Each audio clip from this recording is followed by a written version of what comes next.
Chapter 1. The Empty Villages. The snow had a way of swallowing sound in Kislev. It did not soften the world. It smothered it. Beneath the white, the earth was iron. The forests stood like ranks of gaunt dead men, every birch trunk pale as old bone, every black pine bent under rime and silence. The sky was the color of dirty wool, low and heavy, pressing down upon the northern oblast, as though the heavens themselves meant to grind the frontier into the frozen steppe. Wind moved over that bleak country in long, murderous breaths, scouring flesh raw where scarves slipped, and turning every exhalation into ghost smoke. Darya Velimir rode at the head of 9 horsemen, and tried not to show that the cold had climbed into her teeth. Her mare, Kaska, snorted steam and stamped through crusted snow along the old track between villages. Frost clung to the horse's eyelashes. Darya's own sable-lined cloak had gone stiff with ice along the hem, and the fur of her cap glittered white where her breath had frozen on it. Beneath the cloak she wore a lamellard jack over quilt and wool, a curved sabre at one hip, a hatchet at the other, and a brace of pistols tucked crosswise in her sash. She dressed for war, because Kislev's frontier had no patience for those who dressed for anything else. Behind her came the rest, 4 of her father's riders in scale and mail, hard men with red noses and scarred cheeks, 2 Ungol horse archers wrapped in furs dark with grease and weather, a lanky axeman from the estate guard, with 1 ear missing.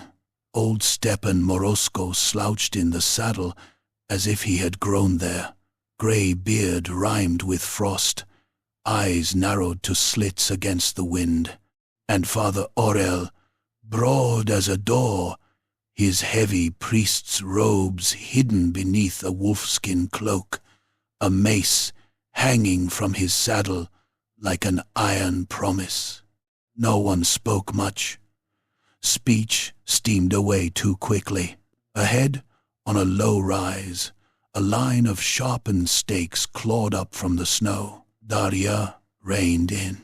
"There," she said. The first village lay below them in a shallow hollow, its log huts half buried in drifts. Snow had banked up against fences and walls until the whole settlement looked as if it was slowly drowning in white. No smoke rose from the roofs. No dogs barked. No children ran out half-frozen and curious at the sight of riders. The place was still in the wrong way, not like a village sleeping through winter, but like something abandoned by life itself. Stepan came alongside her, wiping his mustache with the back of a mitten. "No crows." Darya looked at him. "What?" He nodded toward the village. "Dead draw crows, dead draw foxes, dead draw wolves, but there is nothing." Father Orel crossed himself with stiff fingers. Then, whatever fed here, fed well. One of the younger riders spat into the snow. Or the villagers fled. Stepan turned his head and gave the man a look as flat and cutting as a butcher's blade. Ungols do not flee in winter and leave their stores, their stock, and their dead gods hanging on the walls. They stay, or they are taken. Darya swung down from the saddle. Her boots punched through the crust and sank to the shin. "We search, pairs, check every hut, every pen, every shed. Stay within shouting distance. If you find tracks, blood, bodies, or trouble, call it loud." She did not add and pray it hears you before it kills you, because they all knew where they were. The gate stood open, one hinge split and hanging. Someone had hit it hard enough to tear the iron staples half out of the timber. Darya pushed through, saber in hand. The village smelled wrong. Not wood smoke, not Dung and wet fur and boiled cabbage and old straw, the ordinary stink of poor folk huddling against a bad winter. This smell was colder, sharper, blood, split bowels, ash, something rank beneath it, musky and sour like pelts left too long in a tannery vat. The first body lay in the lane under a drift, only one hand visible at first, blackened fingers clawing up through the snow. Daya kicked the drift apart with her boot and found the rest of him beneath. An old man in sheepskins, his beard frozen into a red lump against his chest. His throat had been opened so wide his head lolled half off the neck. The cut was deep, brutal, not the neat work of a duelist or executioner, but the hacking ruin of someone who had wanted to spill a man from the inside out. Daria crouched, jaw clenched. The blood had frozen in fans across the snow. Ruby turned black. Another shout came from the west end of the village. Then another. She moved fast. Boots slipping on packed ice, cloak lashing at her legs. The lane twisted between huts. One door hung open, slamming dully in the wind. Inside, she glimpsed a table overturned, a cradle on its side, a woman crumpled against the wall with half her face stove in. The skull had split like rotten fruit. Teeth lay scattered across the floorboards amid blood and milk-white splinters. She kept moving. At the animal pens, she found two of her father's riders staring down in silence. The pigs were gone, the goats too. Only blood remained, frozen in wide dark sheets over trampled snow. A boy of perhaps 10 had been nailed to the fence with a spear through the chest. Not pinned cleanly, no mercy in it. The shaft had gone in crooked, punched through ribs, torn out under the shoulder blade. His little boots dangled inches above the ground. The crows had not come, but something had gnawed the tips of his fingers down to bone. The younger rider beside Daria muttered a curse and looked away to vomit. Daria stepped forward and gripped the spear. The boy's body had frozen around it. She had to brace a boot against the fence post and wrench hard. When the shaft tore free, the corpse sagged into her arms with a wet crackle, as if the meat itself had frozen and shattered. She laid him down in the snow more gently than the dead required. Axes did some of this, she said, because naming ugliness made it easier to face. Spears, too, human work. Stepan crouched by the trampled lane, gloved fingers hovering over the ground. Not only human. He brushed snow aside. Hoof prints, many, deep and ragged, with iron shoes scored into ice. Beside them were other tracks, broader than a man's boot, splayed and clawed, as though wolves had learned to march upright. Here and there, the drifts were marked by something dragged. Father Aurel came from the shrine house, with his face gone grey beneath his beard. Come see. The shrine of Ursun stood near the well, little more than a timber alcove beneath an overhanging roof. The carved bear god within had been chopped apart. The head lay in the snow outside, one painted eye staring blindly at the sky. Someone had hacked strips from the icon and hung them from the eaves on rawhide cords. Beneath the ruin, frozen into the altar stone, was a dark stain that needed no explanation. Piety had little place on the frontier. Hunger, cold, and raiders beat religion out of many folk by midwinter. But this was not neglect. This was insult. This was a hand raised not merely against men, but against the old things Kislev clung to when all else failed. Father Aurel lifted the bear's severed head and held it against his chest for a moment. There was murder in his eyes. This was no raid for food.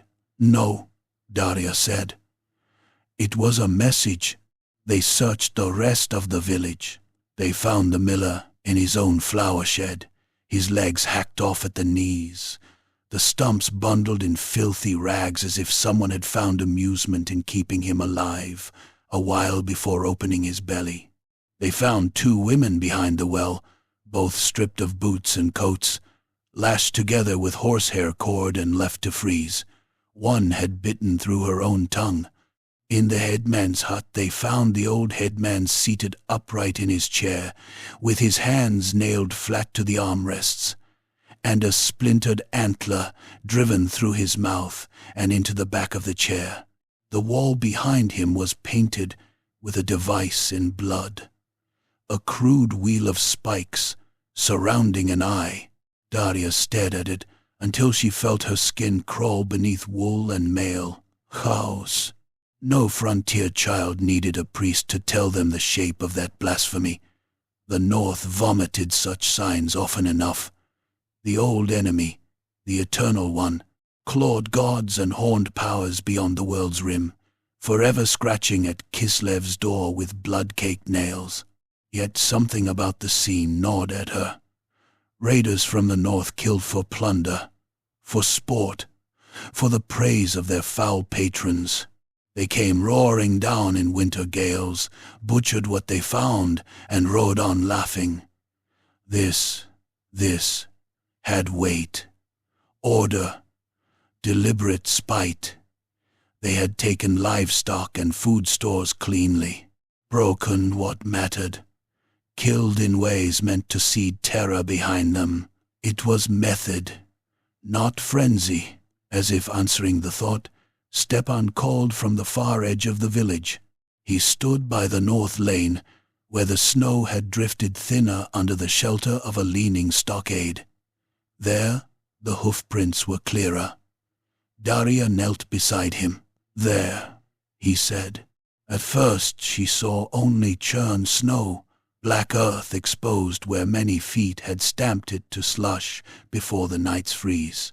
Then she saw the marks beside the track, a shallow groove where something metal had dragged, and just beyond it, a print from a horse shod in a pattern she knew.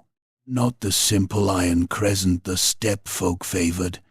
This horseshoe had a square winter stud at the heel, the kind smiths at a noble estate forged for hard riding over frozen roads. Stepan drew something out from beneath a drift with 2 fingers, a strip of cloth, red, stiff with frozen blood, embroidered at one edge with silver thread in the old gospodar style. One of Daria's riders swore. Could be stripped from any dead man. Stepan said nothing. He only turned the cloth over in his hand. On the inside, half hidden by grime, was the remnant of a stitched device, a white tower over crossed spears. Daria knew it. House Kurnov, a minor noble line east of her father's lands. Not rich enough to matter at court, rich enough to matter here. She closed her fist around the cloth so hard the frozen fabric bit into her palm. "Mount up," she said. The younger rider blinked at her. "My lady, there may be survivors. If the raiders hit one village, they hit more. Or they wait for fools to follow," Stepan muttered. Daria looked at the ruined shrine, the butchered dead, the blood wheel grinning wetly from the headman's wall. "Then let them." They rode on before noon, leaving the village to the snow and the crows that would eventually find courage enough to descend. The light worsened as the day bled away. Wind pushed needling grains of ice under collars and cuffs. The track dwindled to little more than a memory between snow-laden pines and low ridges of frozen scrub. Twice they passed isolated crofts burned to black ribs. Once they found a wagon overturned in a ditch, the oxen gone, the driver lying beneath it with his spine bent backward so far the head touched the hips. Toward dusk, they reached the second village, or what remained of it. Here the raiders had not merely butchered, they had razed. Half the huts were black shells, roof beams collapsed inward, smoke long gone cold. The well had been choked with corpses.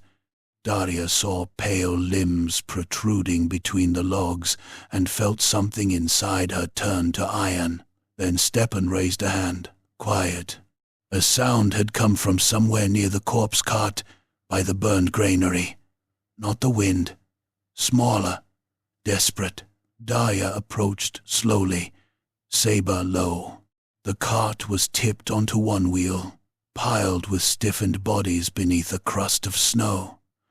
Men, women, a dog, all jumbled together in obscene intimacy.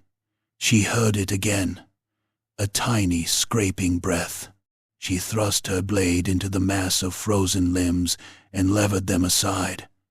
A woman's arm snapped off at the elbow with a crack like splitting wood. Beneath her, wedged in the hollow between two corpses, crouched a girl of perhaps 15. Her face was grey with cold and spattered with someone else's blood. One eye had swollen nearly shut. She clutched a skinning knife in both hands and made a raw little noise when she saw daylight, like an animal trapped too long in a pit. Daria sheathed her saber at once and reached down. "Easy, easy, girl. You're alive." The girl stared with the fixed, unblinking intensity of the badly shocked. Her lips were blue. "Don't let them hear. There's no one here now." The girl's gaze flicked past Daria toward the tree line. "Not now," she whispered. "But they come back. They walk with the storm." Father Aurel and Stepan helped pull her free. When she tried to stand, her legs failed. Daria wrapped her in a cloak and forced a mouthful of spirits between her teeth. The girl coughed, gagged, then swallowed. "What is your name?" Daria asked. "Yelka. What happened here?" Yelka's mouth trembled. For a moment Daria thought she would break. Instead, the girl clamped her jaw shut so hard a muscle jumped in her cheek. "First came the horsemen," she said. "Not Northmen only. Some in furs and horns, some in mail, some with lances and proper saddles, like lords' men. They called out in Kislevite for us to open the gate and be spared. Every man in the patrol went still." "Who led them?" Daria asked. Yelka swallowed. "A big man with a wolf pelt and a brass helm. But one of the others spoke for him. A nobleman. He wore a heavy fur cloak with silver clasps and a saber with a jade grip. He told us the old ways were dead. Said the North was coming again, worse than before, and only those who bent the knee to the true powers of winter would live." Father Aurel's hand tightened around the shaft of his mace until the knuckles blanched. Daria kept her voice flat. "Did you know his name?" "No, but some of our men did.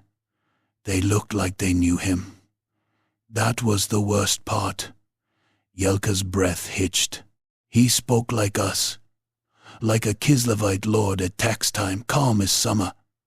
Then the horned one started cutting people down." Her gaze went unfocused, seeing it again. Mitya ran at one with a wood axe. The raider caught him by the beard and split his face open with a hatchet. Just opened him, like a carcass. The women screamed, and then everyone screamed, because the horsemen rode through them and the snow turned red and muddy, and you could not stay upright because there were guts under your boots.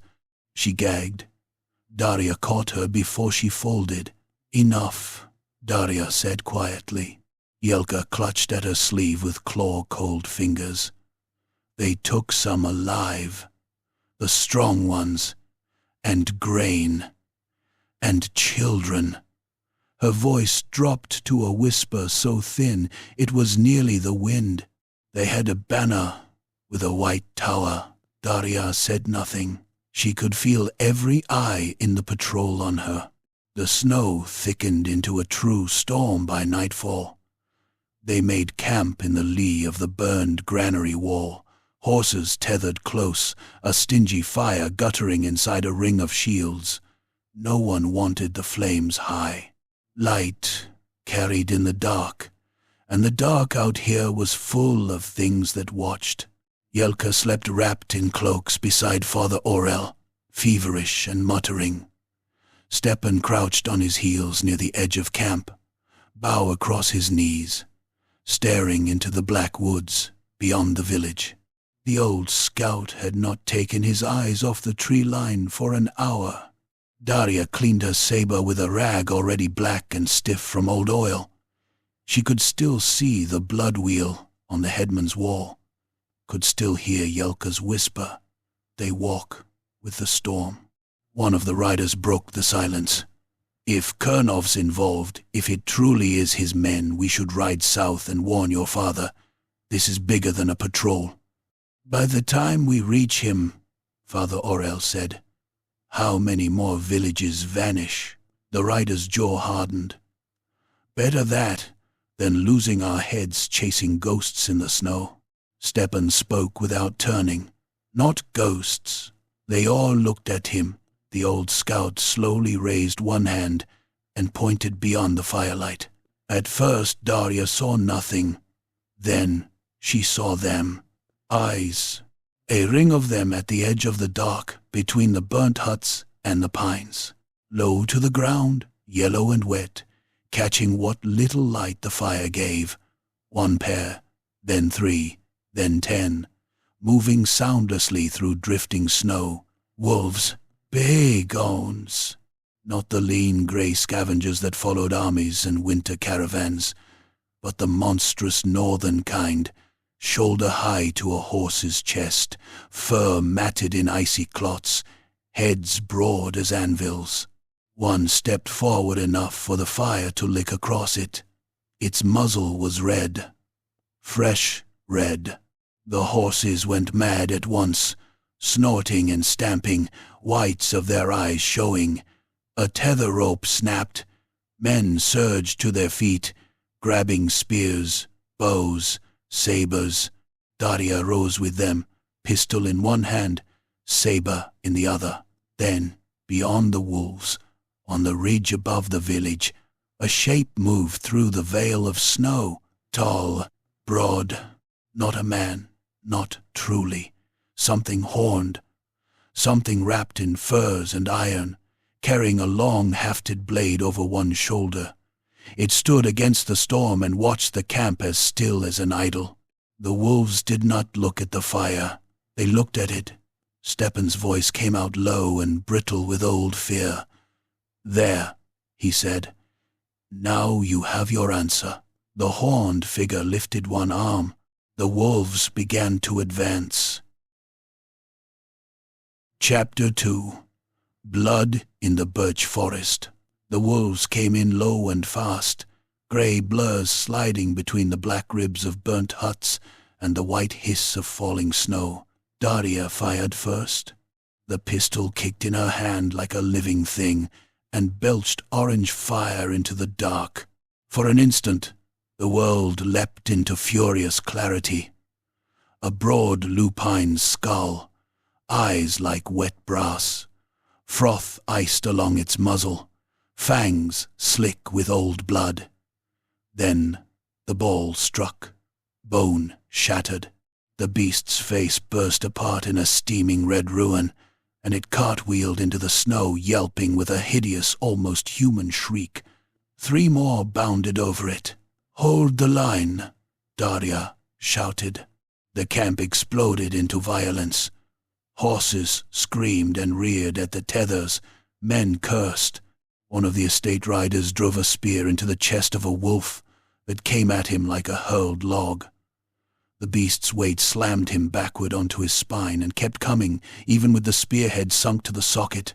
It worried up the shaft, coughing blood through torn lungs, and fastened its jaws on his face. Teeth punched through cheek and eye with a wet crunch. The rider flailed, heel drumming in the snow, while the wolf shook its head and ripped half his face away in a gobbet of flesh and beard. Father Aurel met another, with the spiked head of his mace. The blow caved the animal's skull above the eye.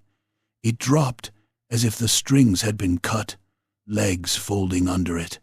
Before it hit the ground, a second sprang onto Aurel's back, claws raking his shoulders, jaws snapping for the neck.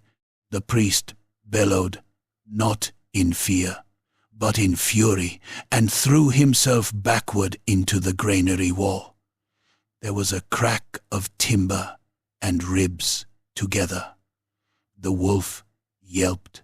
Aurel seized it by the ear and lower jaw, and brought the mace down again and again, until its head was a black-red pulp spraying over the snow. Stepan was already shooting. He seemed not to loose arrows so much as let them slip out of his shadow.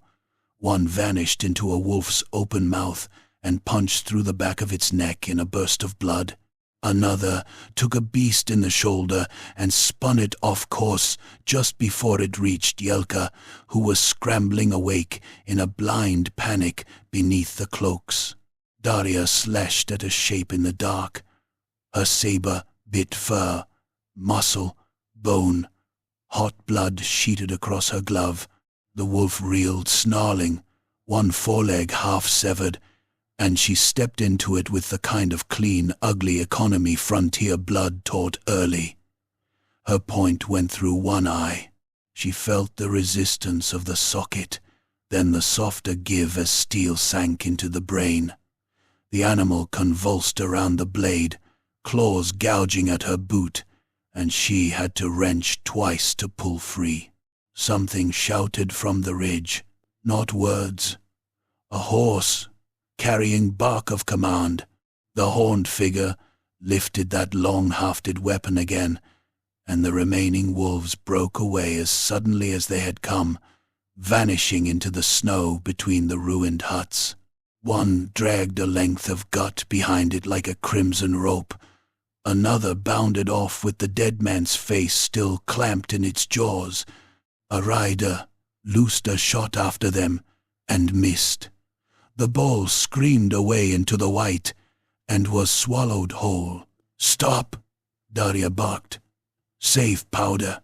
They stared upward instead. The thing on the ridge had not moved. Snow spun around it. Even at that distance it looked too large for a man, and too still for anything alive, a hulking silhouette crowned by warped horns or antlers. The wind dragged at the furs hanging from its shoulders. Something metallic glimmered on one arm. A mask, perhaps. A helm. Then it stepped backward, one pace only, and dissolved into the storm as if the night itself had folded over it. No one chased. There were sounds enough close at hand to prevent that. The bubbling, animal moan of the rider, whose face was gone. The snorting terror of horses slick with foam. Yelka retching into the snow. Father Aurel panting through clenched teeth, with blood running from 3 deep claw furrows across his back. Daria stood with her saber dripping and felt the cold again, not on her skin now, but inside her ribs. The attack had not been meant to kill them all. It had been a test, a warning, a predator nosing the fence. "They're herding us," Stepan said, as if hearing her thought. He nudged the dead wolf at his feet with the toe of his boot. "Seeing how we bite, then next time we bite harder," Father Aurel growled. The mauled rider died before dawn. They buried him under a cairn of frozen timbers outside the second village, because the ground was too hard to dig. No rites beyond the simplest. No candles, no bells. Just Father Aurel's rough voice steaming in the cold, while the others stood with heads bowed and blood still black beneath their nails. Daria put the rider's saber atop the cairn, point down. It was the best she could give him. Then they rode north into the birch forest. The forest began where the open steppe broke against a long rise of pale trunks and knotted undergrowth. In summer, birch woods could be beautiful, in a frail and haunted way, leaves whispering silver green beneath a mild sky. In winter, they became a graveyard made by a madman. Endless white trunks banded in black, every branch hung with old snow, every shadow thin and vertical and crowded close. The wind hissed through them like whispers in a chapel. Visibility died after 20 paces. A man could be 10 yards off and vanish between the trunks. It was country made for ambush. Stepan rode ahead with one of the Ungol archers, reading sign where Daria saw only drift and bark. The rest kept tight order. No talking above a murmur, no jingling harness left loose. Every man rode with weapon near to hand. By noon, Stepan had found the first proof. A birch at the side of the track bore a slash in its bark, 2 diagonal cuts crossing a vertical one. Not random damage from antler or blade. A marker. Frontier scouts used such signs, and so did smugglers, bandits, patrols, mercenaries, Kislevite work. Another mile on, they came upon the remains of a cook fire under an overhang of roots where the snow had not wholly covered the ashes. Stepan sifted them with a stick, grunted, and drew out a charred fragment of split bone, cleanly cracked for marrow. Nearby lay horse droppings half frozen, and the heel print of a heavy riding boot with a nailed sole. One of Daria's men frowned. Northmen wear softer leather. Not this. No, Daria said. They do not. They pressed on. The first arrow took the Ungol scout through the throat. There was no warning, no crack of twig or mutter in the brush. One moment he was twisting in his saddle to signal Stepan. The next, a black-fletched shaft punched out of his neck in a spray of blood, and he was sliding off the horse with both hands clutching uselessly at the wound. He hit the snow on his side, kicked twice, and choked. Hot red pulsed between his fingers and steamed in the cold. "Down!" Daria shouted.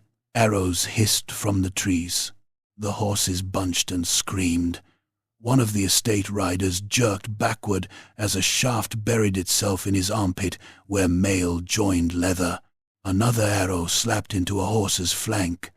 The beast reared shrieking and toppled sideways, flinging its rider under it. Men hurled themselves from saddles.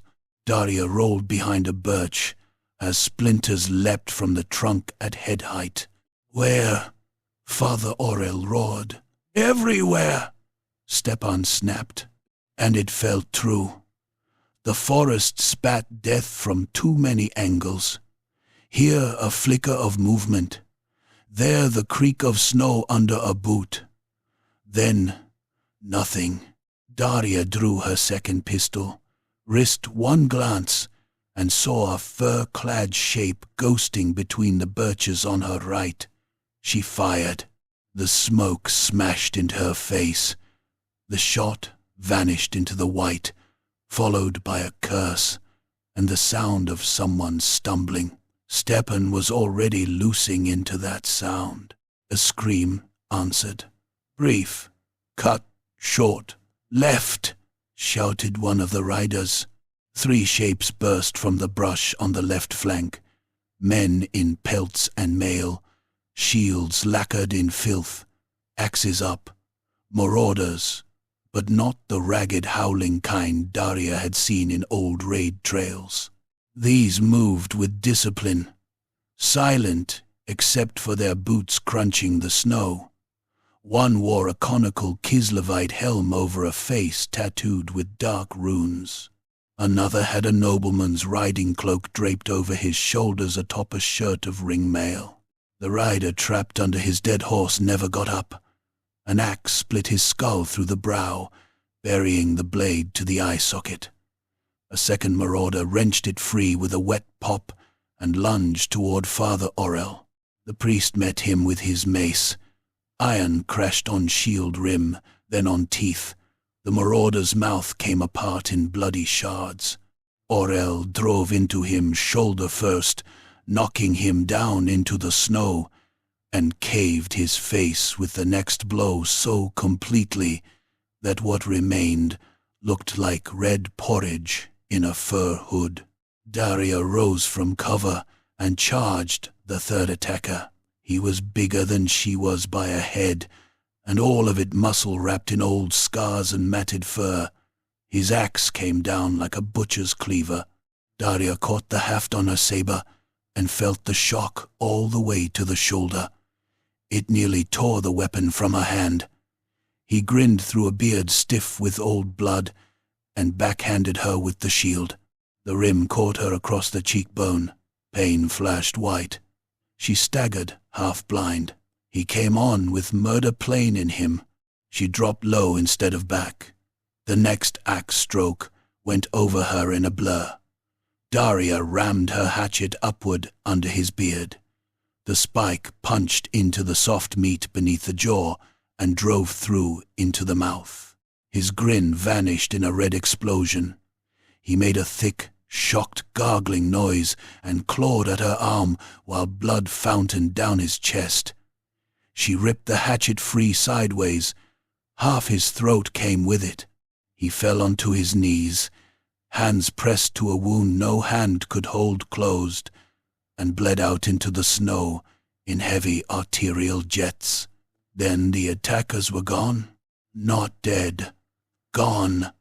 Melted back between the birches the instant the fight turned against them. Stepan stood, with an arrow drawn to his ear, and lowered it slowly, testing again. "No," Daria said, breathing hard through the ache in her face. "Bleeding us."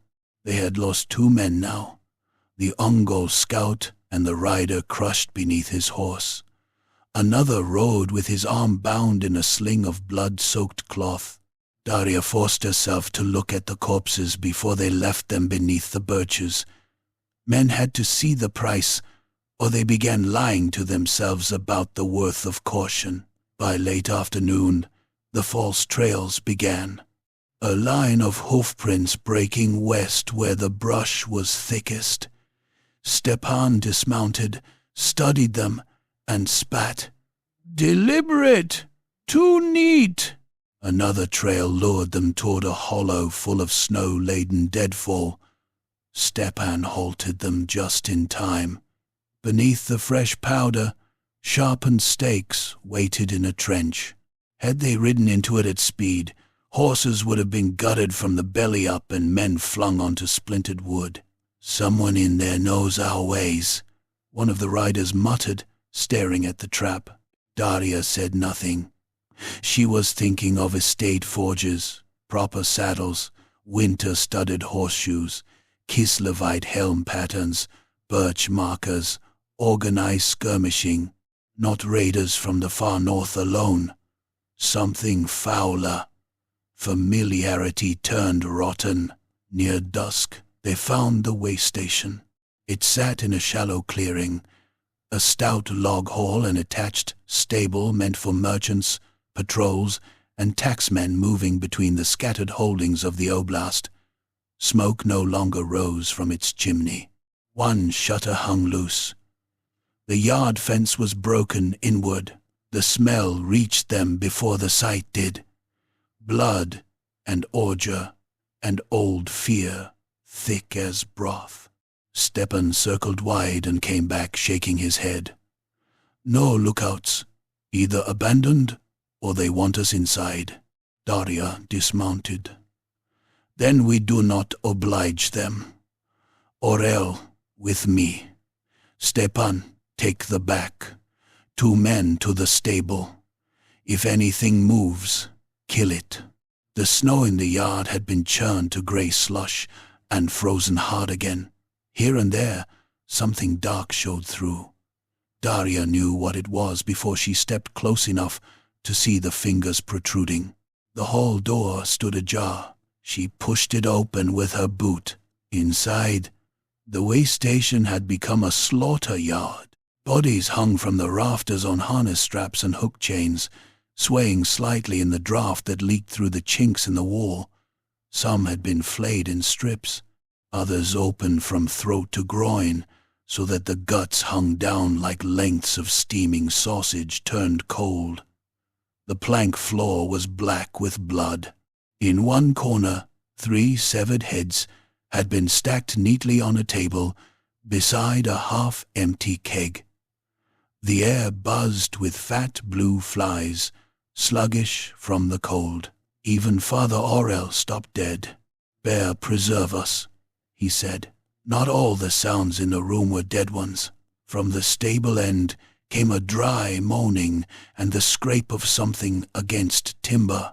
Daria followed it through a rear door and found 6 living prisoners trussed in a stall like cordwood.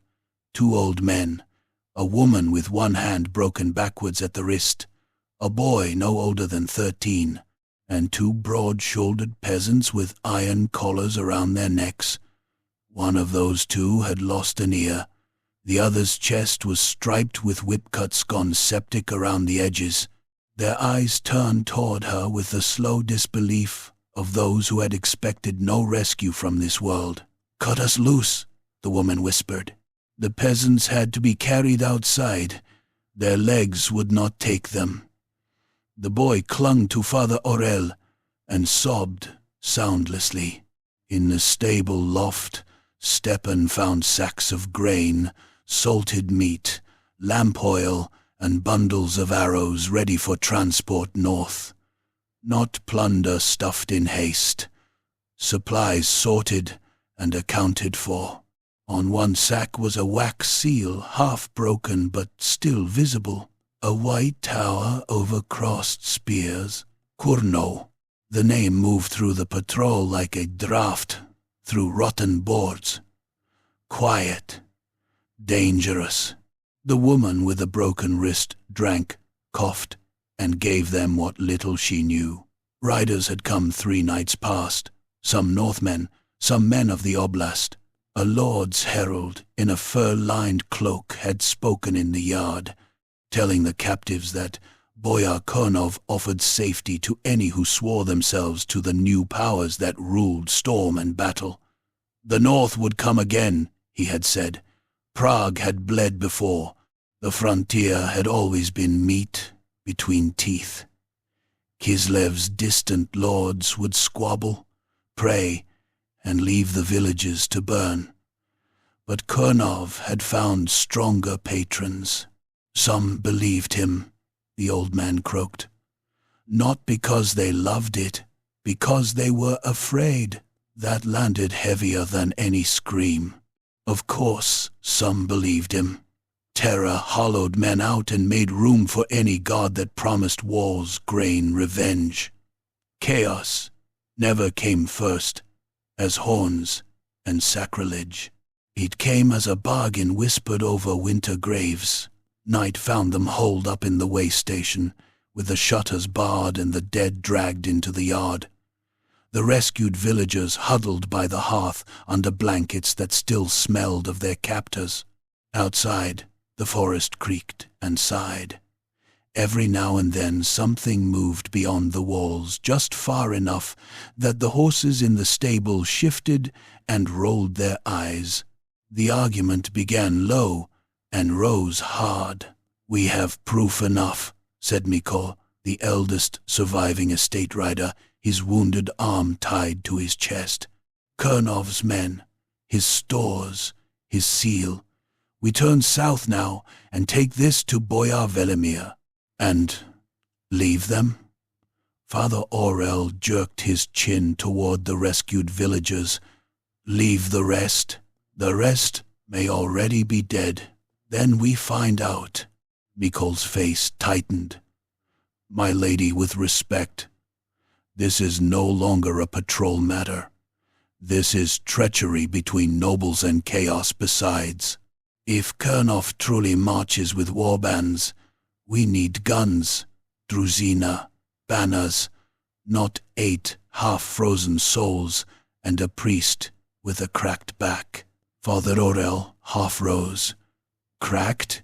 Daria lifted a hand and the priest sat again, muttering. Mikko pressed on. We go deeper and we die, and then no one carries warning. Silence followed. The rescued villagers stared into the fire as if it might answer for them. Daria looked at the sacks in the corner, the seal, the neatness of the inventory, the tracks north. She thought of the villages already emptied and the girls hidden under the dead because there was nowhere else left to crawl. She thought too of her father, sensible and burdened and slow with caution, because caution kept estates standing. He would want proof. Witnesses mustered strength. By the time such strength came, how many pyres would line the oblast? Father Aurel spoke, quieter now.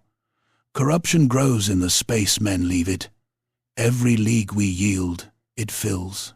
And every fool's charge feeds it, Mikko said. Daria rose. The room stilled. We do both, she said. At dawn, the villagers and 2 riders go south with the proof we have. The rest come with me. Mikko started. My lady, Kernov's supplies are moving north through this forest. He is not raiding aimlessly. He is building toward something. She touched the wax seal with one gloved finger. If we can take one of his household men alive, we learn where. Stepan, crouched near the hearth sharpening an arrowhead, grunted approval without looking up. There is a narrow road 2 leagues east, good for sledges, bad for running. So it was decided. They struck the supply column at first light. The road wound between 2 low banks choked with birch and thorn. Snow had drifted deep in the center, forcing carts and sledges to slow. Stepan set them in silence along both sides of the cutting, while the dawn was still a dirty smear behind the clouds. Daria lay in the brush with snow sifting into her collar, and watched her breath fog against the leather of her glove. The column announced itself by sound before sight, horses snorting, runners grating on packed snow, men cursing low in Kislevite, and harsher tongues beyond it. Then the lead sled came into view, laden with sacks and bound barrels. 4 mounted men rode alongside. More followed behind, and with them 6 Northmen on foot in patchwork mail carrying hooked polearms. At the center rode a man in good scale beneath a fur cloak, visor up despite the cold. His beard was trimmed. His saddle was noble work. On his shoulder hung the white tower device. Daria waited until he was almost level with her. Then she stood and screamed, "Now!" Stepan's first arrow took the lead driver through the eye. He toppled backward off the sledge without a sound. The second shaft buried itself in a horse's chest. The beast shrieked, reared, and twisted the traces into a knot. Daria's men erupted from both banks with pistols and axes. Smoke slammed down into the cutting. The first volley tore 2 riders out of their saddles and peppered a Northman so full of lead he spun around and collapsed in the snow, spraying blood from a hole the size of a fist beneath his ribs. Chaos answered with iron. The foot marauders lowered polearms and charged the bank. One caught Mikko in the thigh and dragged him screaming down into the road, where a mounted retainer split his scalp with a saber. Father Aurel leapt from the brush like an avenging saint gone feral, seized that rider by the cloak, and ripped him half out of the saddle before crushing his jaw upward into his skull. Teeth, blood, and tongue burst out through the nose. Daria went straight for the noble rider. He saw her too late. Her horse hit his at an angle. Both animals slammed shoulder to shoulder in a tangle of foam and flying snow. The retainer chopped downward with his saber. Daria caught the stroke on her own blade, sparks jumping, then drove her pommel into his face. Cartilage crunched. He reeled. She hooked his wrist, twisted, and wrenched the saber free. It fell into the road. "Yield!" she shouted. He spat blood at her and snatched a pistol from his sash. Daria shot him before he could raise it. The ball took him in the chest, punching through scale at close range. He folded over the saddle horn with a grunt like a kicked dog. Before he could fall, Daria seized his collar and hauled, dragging him half senseless from the horse. He hit the snow hard, gasping, blood pumping dark through the rents in his armor. Around them the fight turned brutal and close. A Northman pulled one of Daria's men off his horse by the ankle and split him from navel to breastbone with a hook blade, opening the man so abruptly the guts spilled steaming into the road. Stepan shot that marauder through the temple. Another tried to flee and was hamstrung by Yelka, wild-eyed and white-faced, who had armed herself with a stable knife and now sawed at the fallen man's throat until red froth bubbled up over her hands. It was over in minutes. 3 of Daria's people still stood. 2 were badly wounded. The rest of the supply column lay dead in the road or twitching toward it. Horses screamed where broken legs kept them from rising. 1 sledge had overturned, spilling grain and lamp oil into the snow. The captured retainer coughed blood and blinked up at Daria through one swelling eye. He was younger than she had thought, not much older than 30. There was fear in him now, but pride too, stubborn and diseased. She knelt beside him and laid the edge of her saber against the wound in his chest. "Who do you serve?" He gave a ragged laugh. "You know, Kernov's where." His teeth showed red. "Where the old stones stand, where winter listens." Daria pressed the blade down just enough to make him hiss. "Speak clearly." "The hill fort," he spat. "North of the black birch ridge. He goes there to make covenant before the deep moon.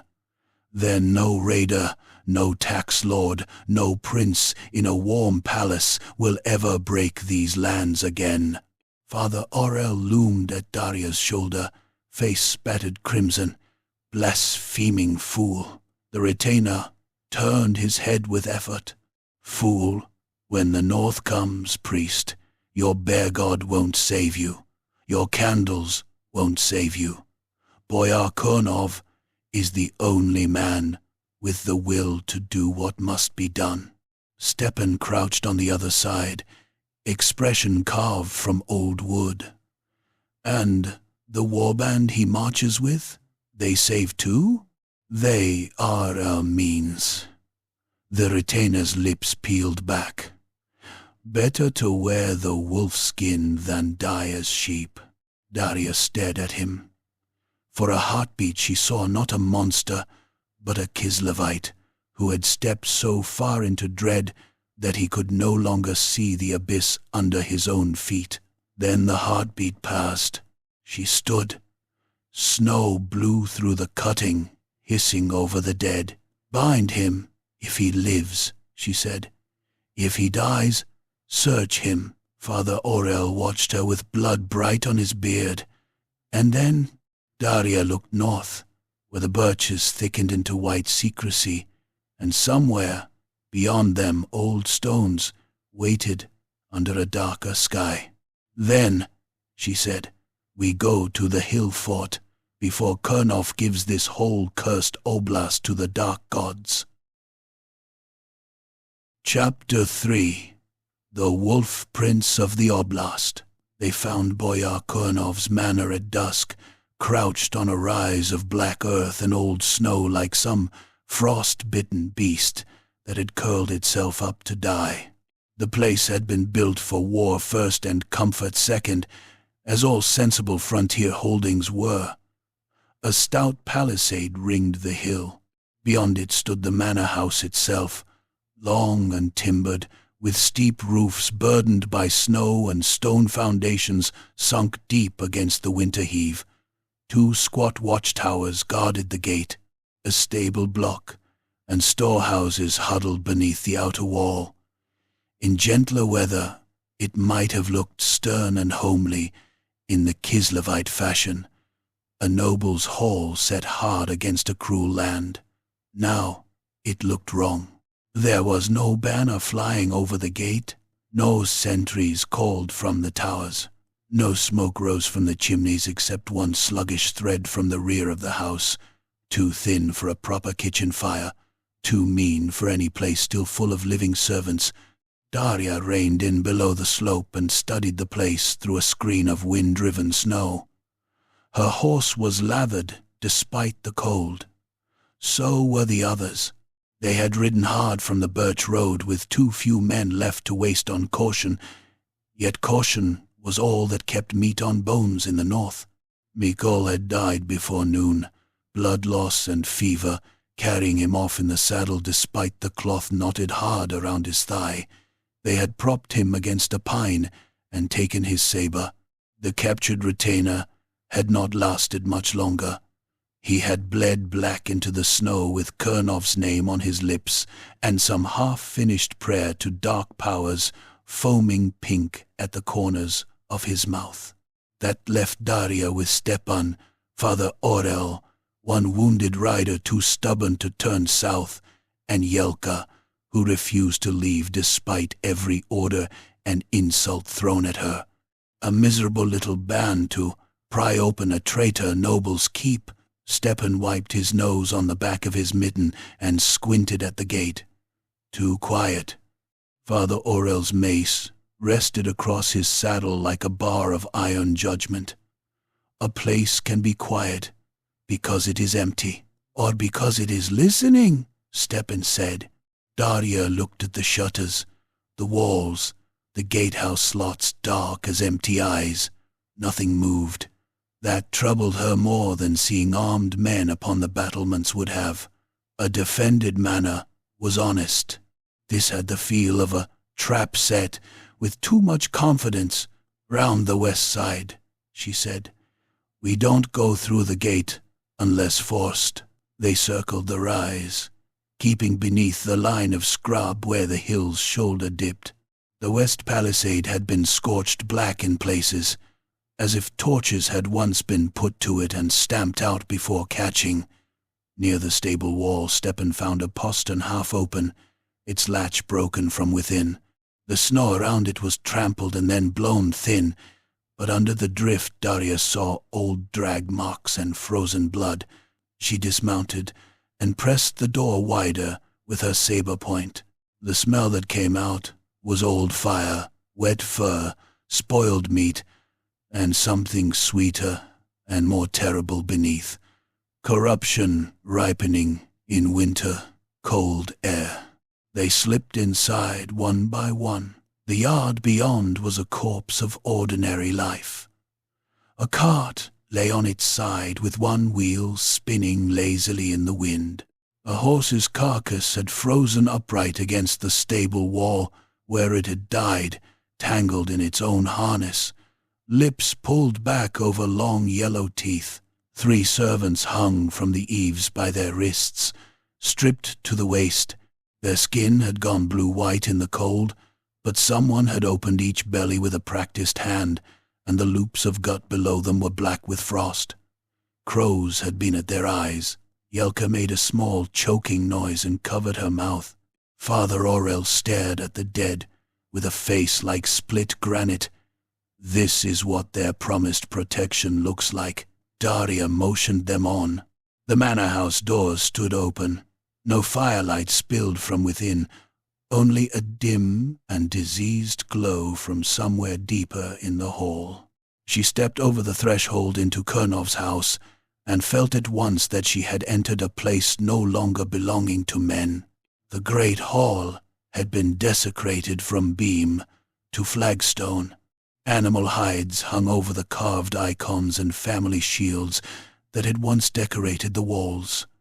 Some were wolfskins, some bear, some stranger things whose scale and shape she did not care to study too closely. Bronze bowls burned with rancid fat, filling the air with greasy smoke that stank of marrow and rot.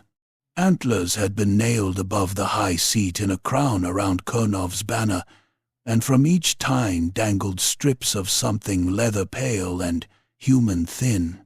The table boards were hacked apart and remade into a low altar at the room's center, stained black and copper with layer upon layer of blood. Bones lay scattered at its foot, not butcher's bones, human finger bones, jaw bones, a child's tiny rib cage, gnawed clean. The painted saints on the eastern wall had been slashed so violently their faces were no more than ragged bursts of color. Daria felt something harden inside her, until pity itself froze. Stepan moved through the hall like a wolf in old grass, eyes everywhere.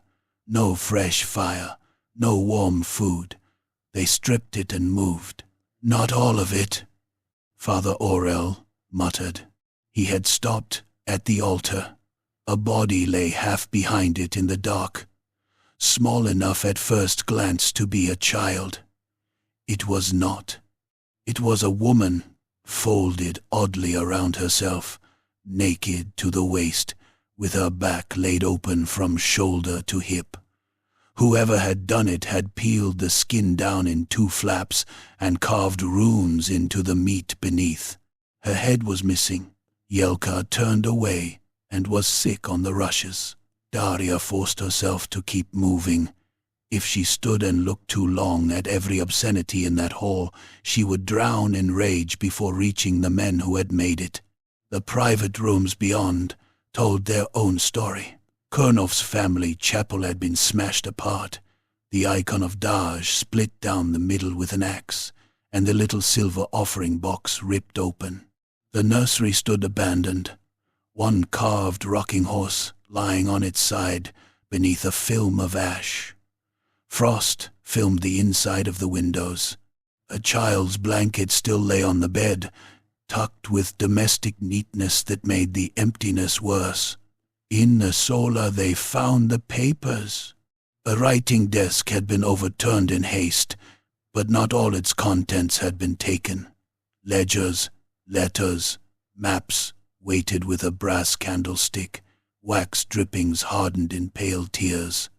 Daria gathered them with numb fingers, while Stepan watched the door. Most were household accounts at first glance, grain tallies, fur tariffs, debt schedules, but the later pages told a darker story. Kurnov's storehouses had been bled by bad winters and raids.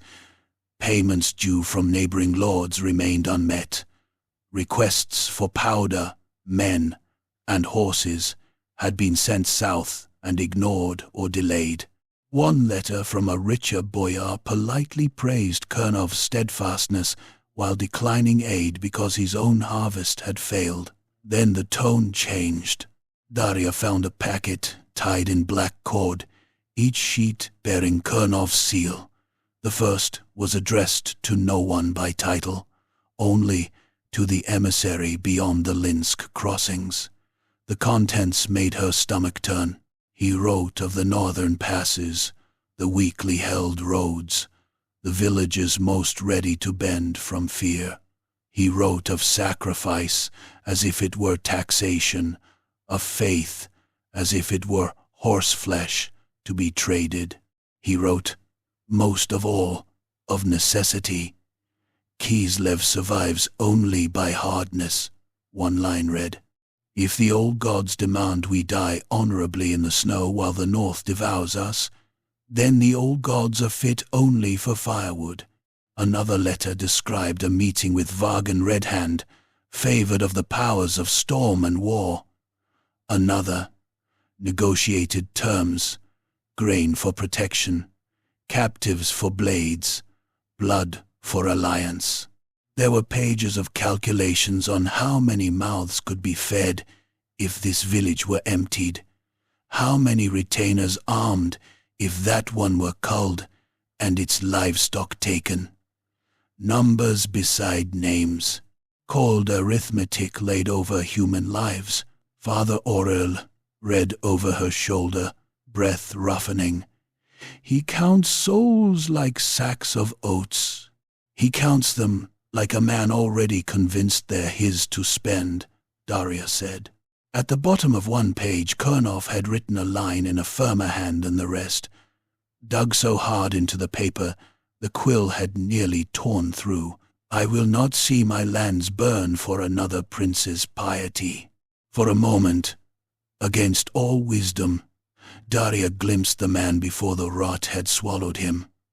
A frontier lord watching smoke on the horizon, year after year, sending pleas south, burying tenants in spring thaw, learning, perhaps too well, that Kislev's glory was sung loudest far from the places where Kislev actually bled. Then she found the ledger of names, villages marked fit for conversion, families marked troublesome, men of Kernov's own household reassigned as guides to the warband.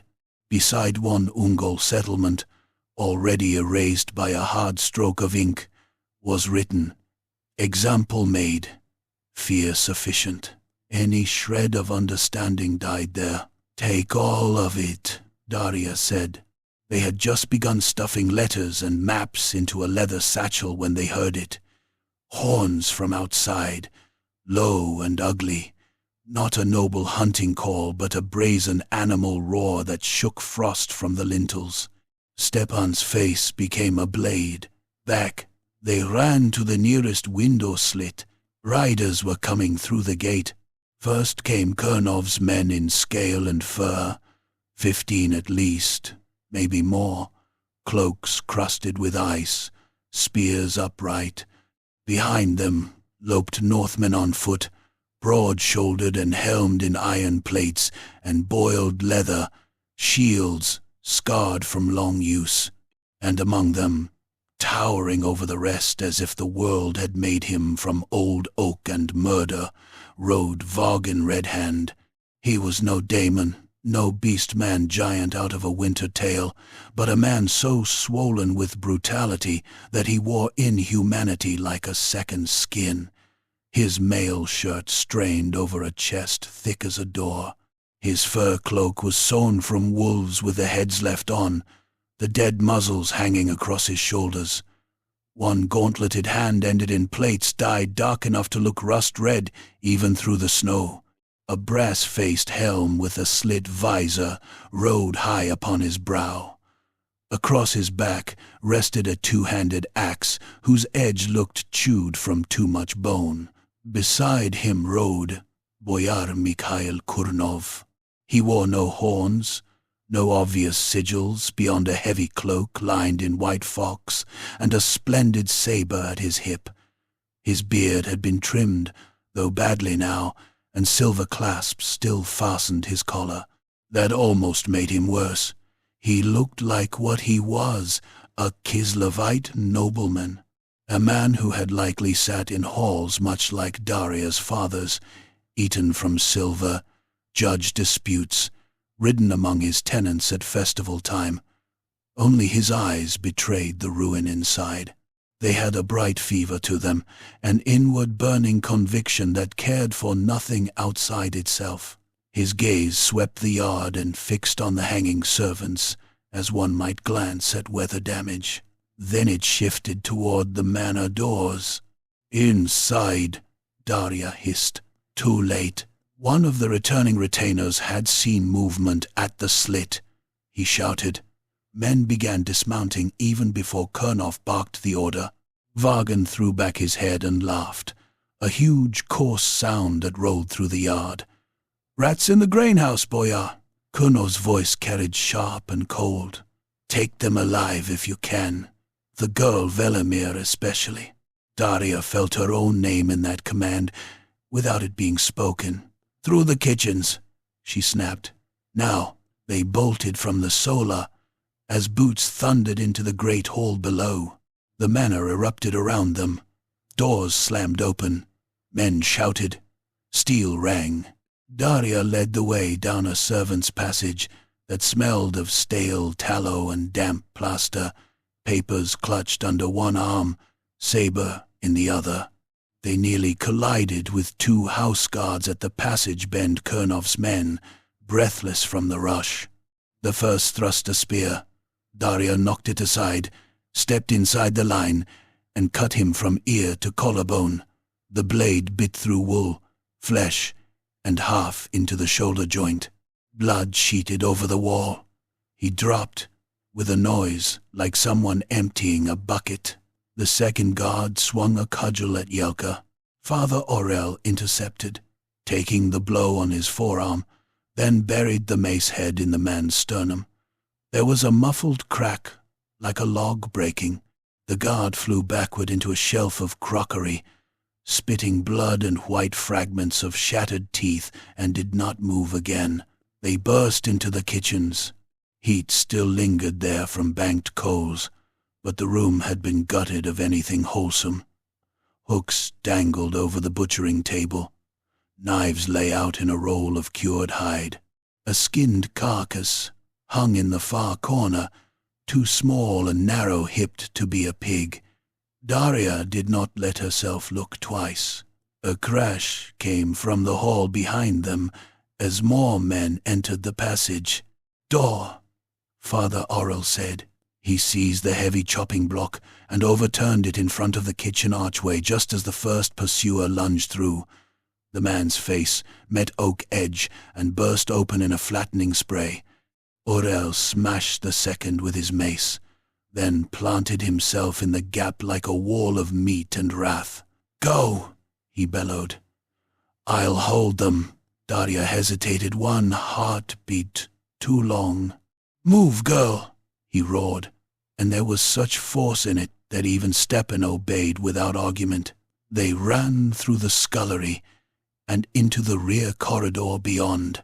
Behind them, the sounds became a butcher's litany. Men grunting, iron on wood, Father Aurel roaring scripture and curses together, bones breaking, someone shrieking with the high, thin edge of a mortal wound. Daria saw none of it, but she heard enough to picture the priest standing ankle-deep in split crockery and blood, clubbing traitors and marauders alike back from the doorway until the floor turned slick under their boots. The rear corridor ended at the long gallery overlooking the inner yard.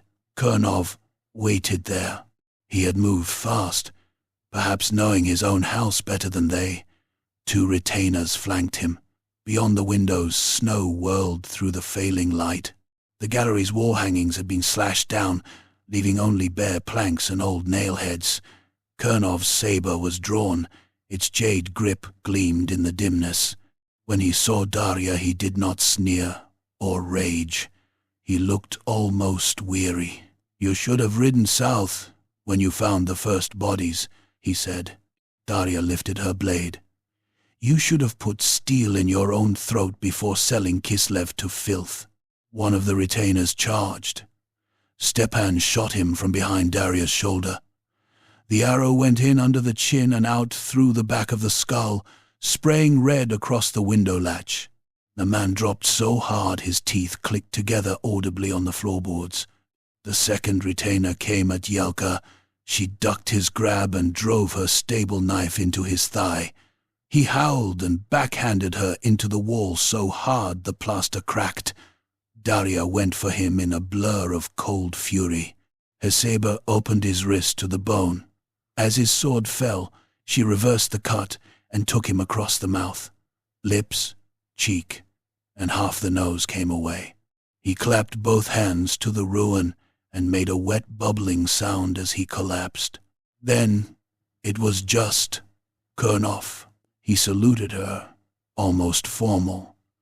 "You are your father's daughter," stubborn to the edge of stupidity, and you are what happens when fear puts on a noble's coat.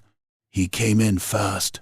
For a man who spent his days over ledgers and blasphemies, Kernov could fight, not with the raw, murderous force of a marauder, but with old, drilled skill. His saber flashed in tight, efficient cuts, each aimed to cripple. Daria parried 1, 2, 3, the shocks numbing her fingers. He was stronger than she expected, and colder too, utterly unhurried, as though he believed time now belonged to him. "You think me monster," he said between strokes. "But what has your father done? What have any of them done? Held feasts while villages vanish, prayed while the north fattens on our dead." Daya riposted at his throat. He turned it neatly, and their blades shrieked together. "So you kneel to the thing that kills us?" "I arm myself with it." He cut for her knee. She leapt back. "You cannot harness chaos, you mad dog." His eyes flashed. "That is the luxury of people who have never had to choose between damnation and extinction." He pressed her hard then, driving her backward down the gallery.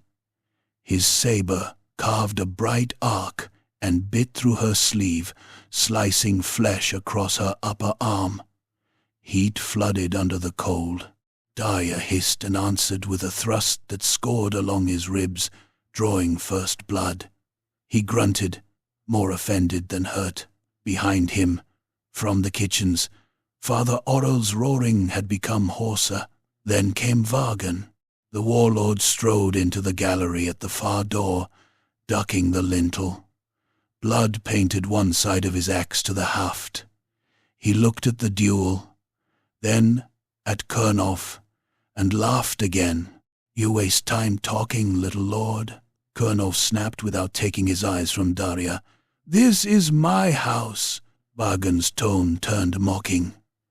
"For one more hour, perhaps." Something ugly passed between them then, more dangerous than open hatred. The moment when an alliance reveals the knife hidden behind its handshake.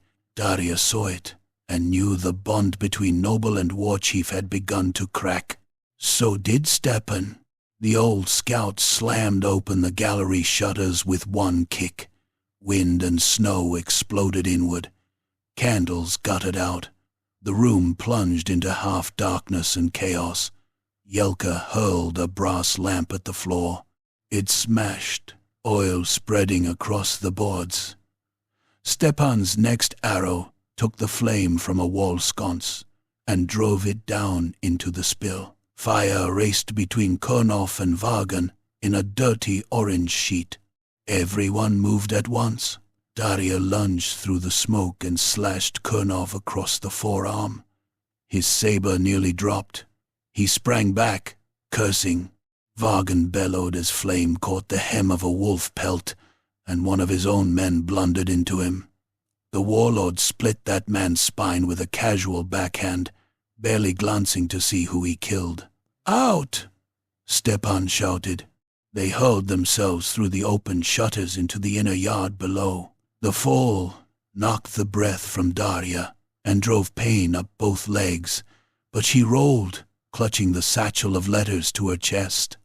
Around her came Yelka in a tangle of limbs, then Stepan, then the wounded rider, who landed badly and did not rise. Above them the gallery vomited smoke and shouting. No sign of Father Orel. Daria started for the kitchen door. Stepan caught her cloak. "No, he's still in there, and dead if you go back now." The words hit like a slap, because they were likely true. Then the kitchen side door burst outward. Father Orel staggered into the yard, drenched in blood not wholly his own, one eye swelling shut, beard clotted red, mace gone. In his hand he carried only a split table leg studded with nails. Behind him came two of Kernov's retainers. Orel turned and drove the broken timber into the first man's face. Nails punched through cheek and eye. The second buried a knife under Orel's ribs. The priest roared, seized the man by the throat, and crushed until cartilage snapped. Both fell together into the snow. Daria and Stepan dragged Orel up by the arms and ran for the postern, while the manor behind them caught properly at last. As they reached the gate tunnel, Kurnov's voice rang out from somewhere above, raw with fury. "To horse! After them!" Vargan's deeper bellow answered, full of contempt and laughter both. "After your papers if you wish, Boyar." The pact waits. Daria risked one glance back from the slope below. Through the smoke and swirling snow she saw Kurnov framed on the gallery, arm bleeding, saber bright in hand. Beside him loomed Vargan red hand, larger even in firelight, helm grinning brass. They were shouting at one another now, not allies but wolves over a carcass, while the manor of House Kurnov burned around them. The satchel of letters thumped against Daria's side as she ran into the deepening dark. Behind them the hilltop glowed red, and ahead, somewhere beyond the black birches and the old frozen ridges, the hill fort waited for dawn and blood. Chapter 4. The Hill Fort of Howling Snow. They reached the hill fort in the dead black hour before dawn, when the world was reduced to three things only: snow, darkness, and the ragged steaming breath of things not yet dead. The storm had thickened as they rode north from Kurnov's burning manor.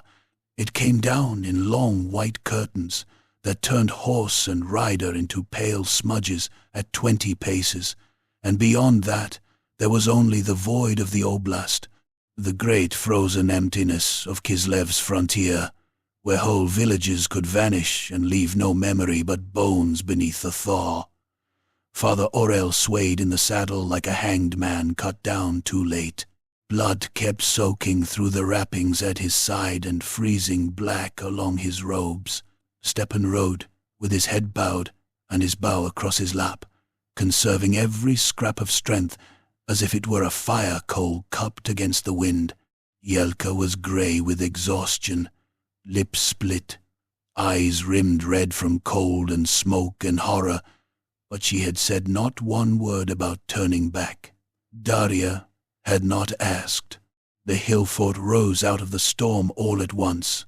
One moment there was only white murk and the whispering hiss of snow over crusted drifts. Then the ground began to climb beneath the horses' hooves, and out of the gale loomed old stone walls, half buried in the winter earth, black as rotten teeth. The fort was older than Kislev, older perhaps than any prayer spoken in those lands. Its builders were forgotten, their names ground down to dust and legend. Only the ruin remained, a ring of cyclopean stones mortared in some age before memory, a broken gate, half-toppled towers, and a crown of battlements on a hill that seemed to claw upward from the steppe in defiance of heaven. Green light pulsed behind those walls, not torchlight, not lanterns, a sick marsh glow, rising and falling, as if the earth itself breathed corruption through a slit wound in its skin. And there were sounds, horns, low and brutish, horses screaming, men chanting in broken unison, the clangor of iron on iron. Somewhere under it all, a deeper note, too heavy for any mortal throat, like a beast murmuring in its sleep beneath the hill. Daria slid from the saddle and nearly fell. Her legs were 2 lengths of frozen wood lashed beneath her. She forced them steady and crouched behind a drift overlooking the fort's lower slope. There were men all over the hill. Kurnov's retainers and chaos marauders ringed the lower approaches around wagons and rough barricades of timber and stone. Captives knelt in the snow near the gate villagers, by the look of them, some with hands bound behind them, some with collars of twisted rawhide at their throats. A few still wore peasant shawls or sheepskins. Others had been stripped to shirts or less, their skin already blue-white in the storm. Several had fallen over and not risen. Nobody bothered moving them. At the gate itself stood a row of standards snapping in the wind. Some bore Kernof's white tower over crossed spears. Others were things of hide and hammered brass, decorated with skulls and strips of flesh gone black in the cold. The two sets of banners thrashed side by side like enemies forced into embrace. That told Daria all she needed to know. Kernoff still believed he commanded this blasphemy. Vargan still allowed him to believe it. Forces? Father Aurel muttered through cracked lips. Too many, Stepan said. He was right. Too many for 4 half-dead souls and a girl with a knife. Daria stared at the walls, the ritual light, the captives in the snow, and felt despair trying to creep up the inside of her ribs like ice.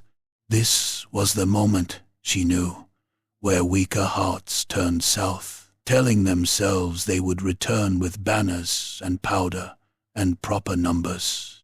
This was how evil flourished in winter, not only through cruelty, but through arithmetic, through men who counted odds and decided the dying were already dead. Then one of the kneeling captives stumbled as a marauder kicked him in the back. A woman tried to crawl toward him. A retainer split her head open with the butt of a spear. She fell face first into the snow and did not move again. Despair curdled into something harder. We cannot break the whole camp, Daria said.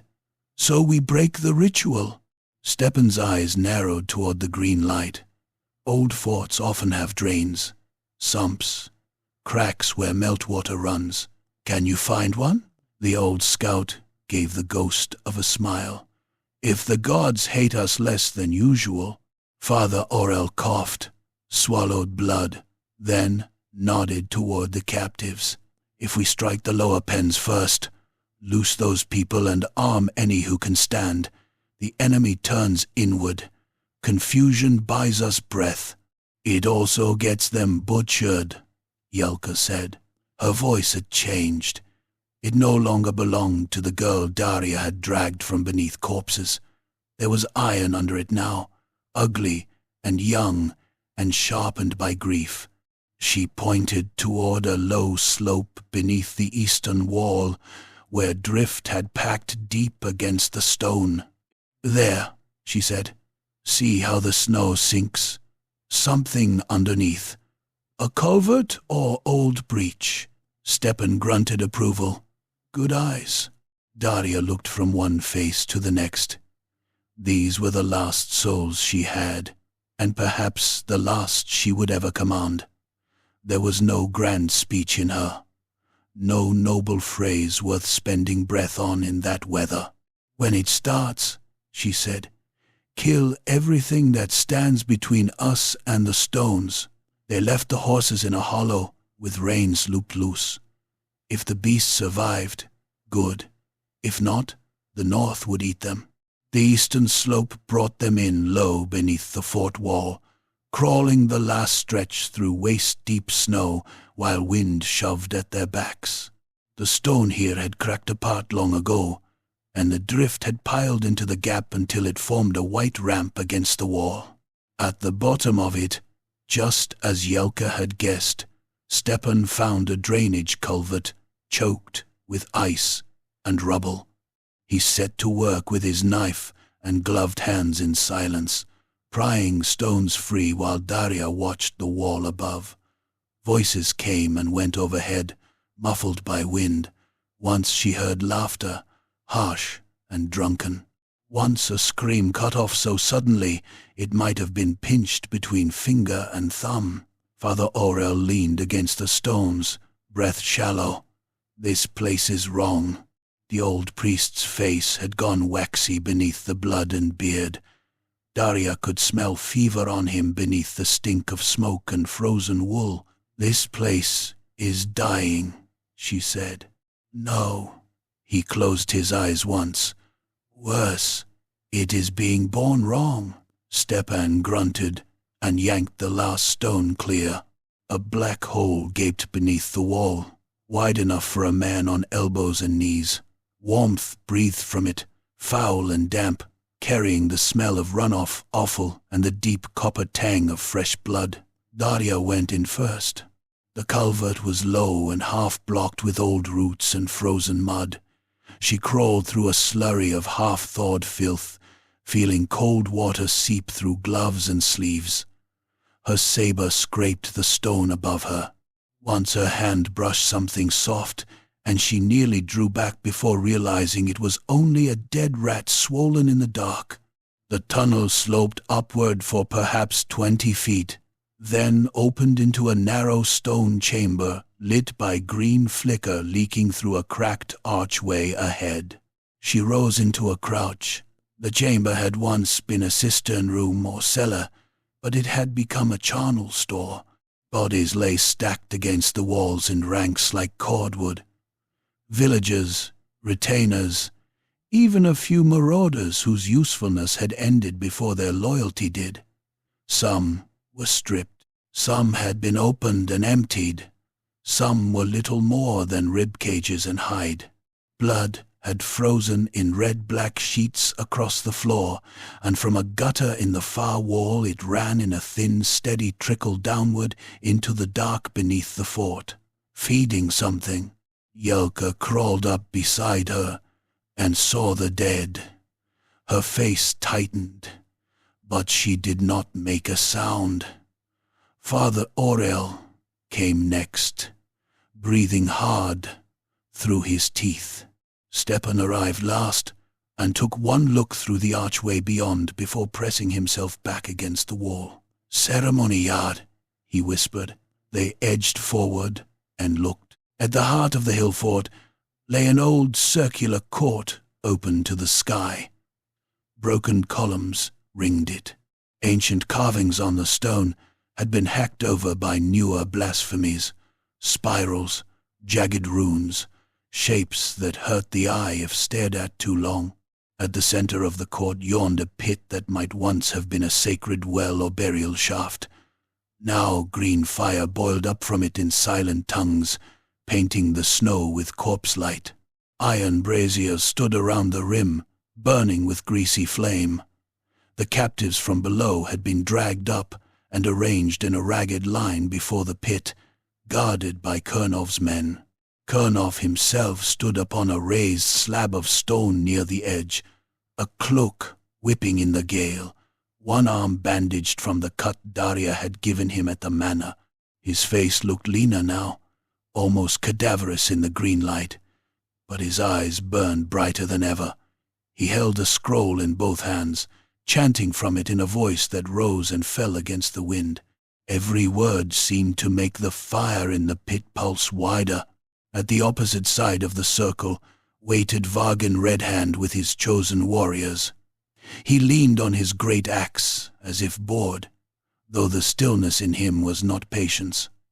It was predatory attention. He watched Kernov the way a wolf watched a shepherd opening the fold. The alliance had soured further. Daria could see it in the spacing between their men, in the sidelong glances, in the hands lingering too near weapon grips. The ritual was all that held them in common now. "How do we stop it?" Yelka breathed. Stepan pointed with his chin toward the braziers. "Oil in those. Knock them into the pit, perhaps." Father Aurel's gaze had fixed on a crude frame of antlers and skulls, erected behind Kurnov's stone slab. From its crossbeams hung cords of bells and finger bones, all trembling in the wind. "That too," he said. "A focus. Break the shape, break the prayer." Daria nodded once. "Then we cut straight through. There was no subtlety left in the world." They burst from the archway like a handful of murder, hurled by a spiteful god. Stepan's first arrow took a guard at the throat. The man dropped clawing at the shaft as blood pumped between his fingers. Daria charged beside the falling body and cut another retainer across the face, opening him from brow to jaw in a wet red flap that hung over one eye. Yelka darted low under a spear thrust and buried her knife in a marauder's groin. He shrieked, folded, and she stabbed upward again under the chin until steel grated on teeth. Father Aurel hit the nearest brazier with both hands. The iron bowl toppled, vomiting thick, burning fat across the stone. It splashed over two guards. Their cloaks caught at once. One spun screaming with fire running up his beard and into his hair. The other fell and rolled at the edge of the pit, hands slapping uselessly at flames while his skin blistered and split. When he pitched over the rim, the green light below flared so bright, Daria saw the bones in her own fingers through the flesh. Chaos tore loose. Captives shrank away, howling. Kernov stopped chanting and turned in disbelief. Vagan laughed, delighted at last. The court dissolved into slaughter. Daria hacked through the first ring of guards and cut the bindings of the nearest villagers with two savage strokes. "Run!" she screamed at them. "Take weapons, kill or flee." Some only cowered. Others lunged for dropped spears and knives with the blind ferocity of cornered cattle. A bearded peasant battered a retainer's knee backward with a length of chain, and then smashed the man's face against the paving until teeth skittered white through the bloody snow. A woman with cropped hair picked up a fallen axe in both hands and buried it in the spine of a marauder who was trying to rise, chopping again and again until the vertebrae gave way with a crunch. Kernov shouted orders, voice shrill with rage. "Hold them! Hold the circle!" Vagan chose that moment to betray him. With a roar that shook frost from the old stones, the warlord drove his axe into the back of one of Kernov's standard-bearers and split him to the sternum. Before the corpse hit the ground, Vagan's chosen surged forward into the retainers beside them. Shields smashed. Axes rose and fell. One of Kernov's household men lost an arm at the shoulder and stared at the fountain of blood for an impossible heartbeat before a second blow caved in his temple. A marauder hooked another by the jaw with a pole blade and ripped his lower face off, tongue and teeth swinging in a red curtain. The pact was finished. Now there was only appetite. "Stepan!" Daria shouted. The old scout was already moving toward the antler frame.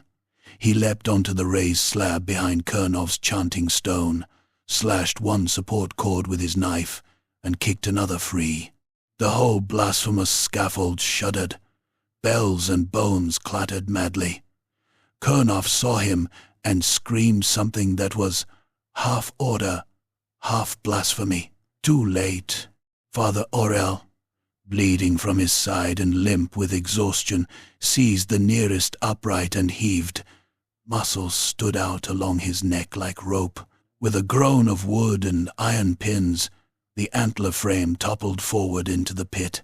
The green fire erupted, not upward, but outward, as if a giant wet eye had opened below and spat light in all directions. Everyone nearest the rim staggered back. Some were not fast enough. The fire touched a marauder's leg, and his flesh came apart in strips, peeling from bone like fat from boiling meat. Another man's face blackened and collapsed inward without flame, leaving his skull grinning through charred ruin while he still shrieked. The pit's voice rose then, not a beast's murmur now, but a deep, impossible howl from under the world, a sound of winter hatred given lungs. Men broke on both sides. Kernov did not.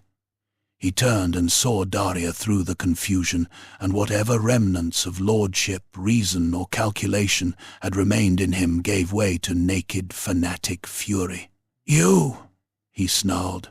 He came down from the stone slab and met her in the whirl of snow and green fire.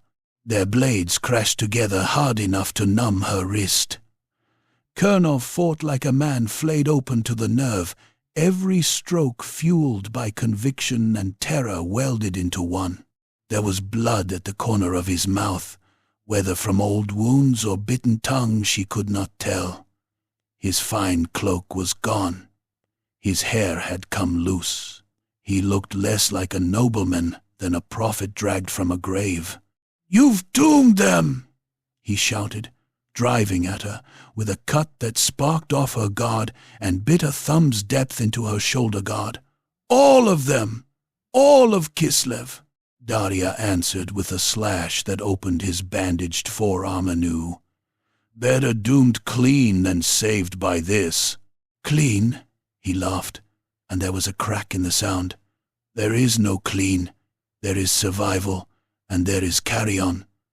The North will come, girl. It always comes. Princes will dither, priests will pray, and the frontier will drown. I chose not to drown." He pressed her back across the slick wall walk ringing the court, boots slipping on blood-frozen stone. Below them the fighting raged in knots. Vagan's marauders and Kernov's men killed one another with the zeal of men suddenly freed from restraint. Captives fled through breaches and stair mouths. Some were cut down running. Others turned and stabbed. Stepan's bow flickered from shadow to shadow, each arrow another death. Father Aurel, barely upright, had taken up a dropped axe and was hacking apart the last of the ritual braziers, each smashed bowl spilling more fire and chaos across the paving. Kernov's saber darted in and scored Daria across the ribs. Pain flared hot. She stepped sideways, nearly went over the wall, caught herself on a crenel slick with ice, and only just turned in time to stop the next stroke from opening her throat. His face came close to hers, teeth bared.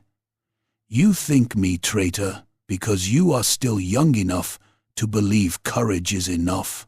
Daria shoved him back and slashed for his face. He jerked away. The tip sliced his cheek open to the bone. "No," she said. "I think you traitor because you were afraid and chose to make your fear everyone else's god." The words hit him harder than steel. His eyes changed. Some last remnant of self-justification curdled into pure hate. He rushed her. They went together into the narrowest stretch of the wall walk high above the court. Stone crumbled underfoot. Wind tore at cloaks and hair. He hammered at her guard with strength fed by despair. Once, twice, 3 times. On the 4th blow, her saber rang away, spinning over the wall into the snow below. Kernov panted, wild-eyed, his own blade raised. "Look," he said, voice shaking. "Look at them. This is the world as it is." Daria did look at Vagan below, cleaving through loyalist and marauder alike, drunk on the ruin, at villagers trying to flee past men who had once taxed them, now gutting them like livestock, at Father Aurel dragging himself toward the pit, every step painting the stones darker, at the green fire widening, as if the earth's mouth beneath the fort had begun to open. Yes, this was the world as it was, cold, bloody, merciless. That did not mean one had to kneel. Kernov brought the killing stroke down. Daria stepped inside it. The blade slashed across her upper arm instead of her skull. She felt the flesh split and hot blood flood to the wrist. Before he could recover, she drove her left hand into his face, fingers plunging into the wound she had opened on his cheek. He screamed, reflex tearing through discipline. With her right, she snatched the hatchet from her belt and buried it under his ribs. The spike punched through male links and into the soft parts beneath. Kernov made a sound like air leaving a cracked bellows. Daria yanked the weapon free and hit him again, lower this time, chopping through belt, quilt, flesh. He staggered backward against the parapet, one hand trying to hold himself in. "Daria," he started, and there was something almost pleading in it now, as if with his guts warming his hands he had suddenly remembered he was mortal and alone. She hit him a third time, in the throat. The hatchet bit deep. Blood fountained over the wall in a red arc. Kernov tottered, clutching at the wound, mouth opening and closing around, no words at all. Then the crumbling stone beneath him gave way. He fell backward into the court. He did not die at once. Daria saw him hit the paving hard, legs folding wrong, hands still spasming at his throat while blood pumped between them. The green light washed over his face. He stared upward, not at her now, but at the pit he had fed, and in that last expression there was not triumph, not vindication, but the vast, naked horror of a man understanding too late that the thing he had invited did not know his name. Then Vargan stepped on his chest as he charged past and crushed the breath from him forever. The warlord had become the center of the slaughter now. He bellowed praise to whatever hateful powers watched from beyond the storm and carved a road through men with both hands on his axe. A retainer tried to stop him with shield and spear. Vargan split both, and the man behind them, in one blow, showering the snow with splinters of bone and shield wood. Another leapt onto his back and stabbed under the arm. Vargan seized the man's head, twisted, and tore it sideways until the neck burst in a spray of dark blood.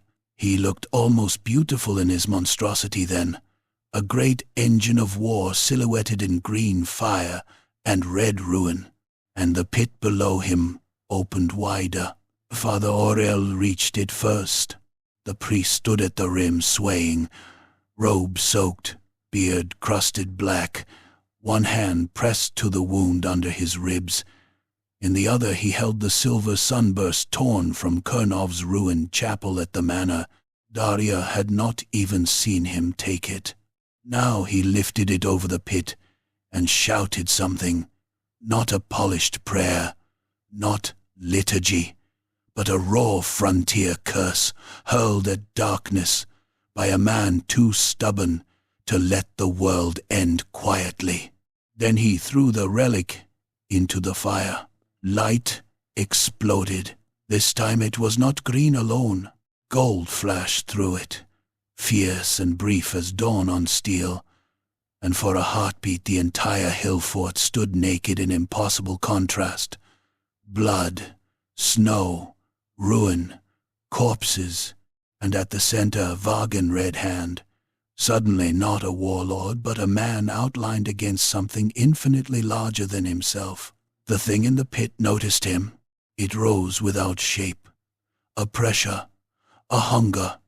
The air above the well twisted, and from that twisting emerged tendrils of lightless shadow inside the green blaze, like hands made of winter night. They wrapped around Vargan's arms, waist, throat. For the first time, he screamed in fear. He hacked at them with the great axe.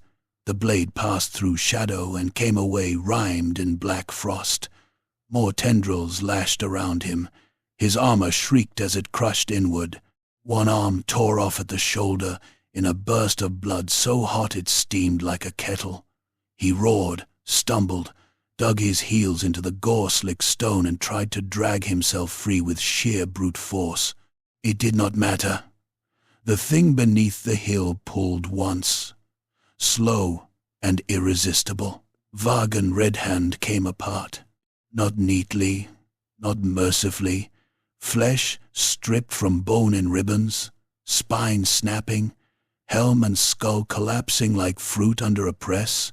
The remains whipped downward into the pit and vanished into green fire with a sound like a giant sucking marrow from a split femur. Then the hill fort began to die. Cracks raced through the ancient paving. Stones jumped underfoot. One tower leaned and spilled half its height into the snow below. Men on the wall vanished screaming as battlements sheared away beneath them.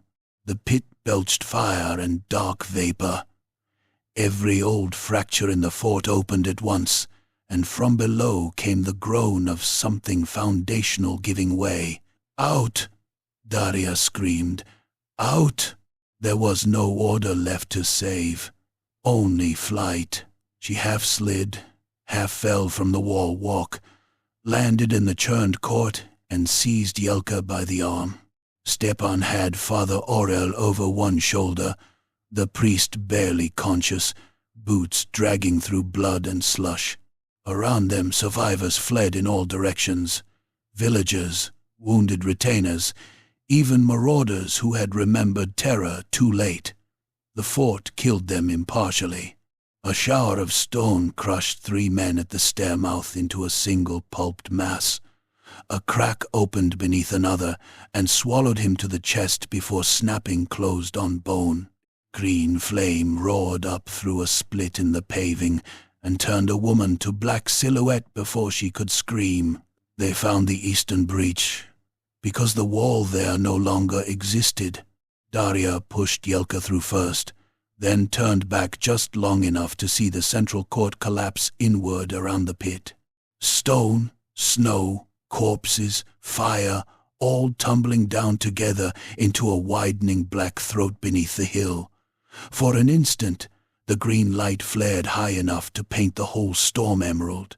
Then the ruin folded in on itself, and the sound that followed was like the sky tearing. They ran down the slope as the hill behind them caved. Snow surged around their boots. Rocks and chunks of ancient masonry thundered past into the dark. One clipped Daria's shoulder and spun her half around. Yelka caught her before she went down. Stepan stumbled with Father Aurel's weight and nearly lost him. Somehow they kept moving until the ground leveled and the fort's death became a crashing, roaring madness behind them instead of underfoot. Then at last there was only the storm again. They collapsed among low drifts and dead thorn scrub while the hill fort buried itself in its own blasphemies. Dawn came slowly, grudgingly, like a wound reopening. The storm broke apart with the morning. Grey sky thinned. A red seam of sunlight appeared in the east over the endless white of the oblast. In that hard, bitter light, the world looked newly made and already ruined. Where the hill fort had stood there was now only a broken crater coughing steam into the cold. Black stones jutted from the collapse like bones through torn skin. No banners remained, no horns, no chanting, only silence and the occasional shifting groan of settling rubble.